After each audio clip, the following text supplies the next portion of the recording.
There's only 65 days until Election Day. Both candidates are working hard to win votes in key swing states this Labor Day weekend. Vice President Kamala Harris will be in Michigan tomorrow before joining President Joe Biden in Pittsburgh for an event celebrating the working class.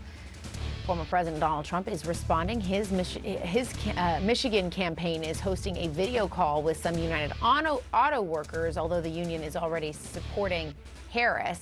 Joining us now, Democratic strategist and co-founder of Lift Our Voices, Julie Roginsky, and Republican strategist and former White House spokesperson for President George W. Bush, Pete C. Good to have both of you here. Thanks so much. Julie, let's start first with you. We have that new ABC News poll out today, and it shows Vice President Harris with that slight lead over former President Trump, 50% to 46%. This is still a really tight race, though, when you boil it down to the electoral map, to these battleground states. And we're talking about just a small group of people that are persuadable at this point. How does each campaign do that between now and Election Day? You know, this is a turnout election. It's not necessarily much of a persuasion election anymore, to the extent that even Joe Biden, after his disastrous debate performance, the same ABC News poll showed not much movement after the debate performance. So it's pretty much baked in, right? People know what they think about Donald Trump. They may not know as much about Kamala Harris, but they certainly know whether they love Donald Trump or hate him. And so the job for both sides is to turn out their voters at this point. It is not the typical persuasion election that we've seen in previous campaigns because of Donald Trump. And so ultimately, that's why you're seeing Kamala Harris go on this tour on reproductive rights. That's why you're seeing the former president doubling down on all the MAGA talking points that don't necessarily do anything to expand his own base, but make sure that his own base turns out, because they both understand that this is an election that will come down to who gets their vote out. And Pete, Harris's top campaign advisor saying today she remains the clear underdog. It's a way she's described herself as well. There are advantages to being the underdog, to framing yourself as the underdog. To Julie's point, it can make, you can convince maybe more people that you must vote. You can't just leave this one up to chance. Do you think that is, though, the correct assessment of this situation?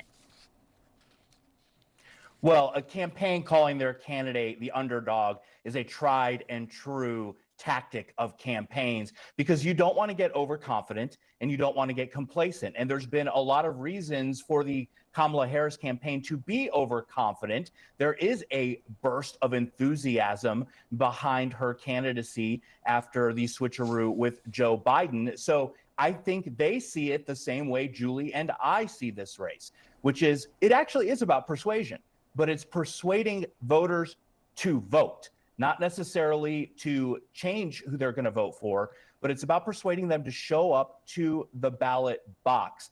And that's why you're going to hear more and more rhetoric from both sides that is appealing to their respective bases. That's what they're doing in all these battleground states. They know who their voters are. They've got to turn them out to win.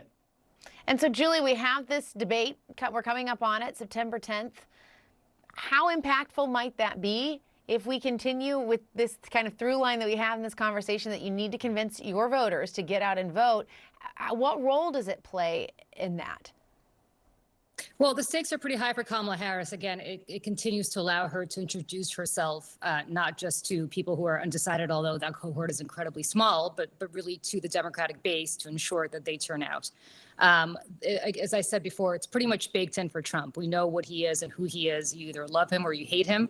There's really nothing he can do at this point to change your mind one way or the other. And whether the mics are muted or not may be more helpful to Harris to underscore to her own base, the Democratic base, exactly how toxic he can be when he's allowed to speak without his mic being muted.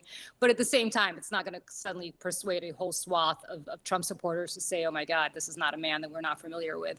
And again, as I said earlier, ironically, the polls did not shift all that much despite Biden's debate performance a few months ago. And so I go back to what I said earlier. It's important in the sense that it allows her to reintroduce herself, or to introduce herself for the first time to people who may not be that familiar with her, but really more to gin up enthusiasm among low propensity voters on the Democratic side, and to bring some of them home who may not be 100% in the Democratic camp yet, but who typically should be voting Democratic because of their history demographically.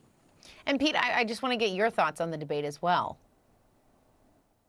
Yeah, it's baked in on both sides. Go back to the ABC poll that you referenced. If we dig deeper, 96% of voters who say they are not supporting Kamala Harris today say they're not going to. They're not going to go her way. 97% who are not supporting Donald Trump today are not going to support him when election day rolls around. So I think for Kamala Harris, this debate is about platitudes. She doesn't want to get into the policy weeds. She's going to be as vague as possible because she's trying to rekindle the Obama magic. And the more platitudes, the more hope and change, the more likely she is to get her voters out and not turn someone away and get them to stay home. Donald Trump, on the other hand, it's really about body language for him.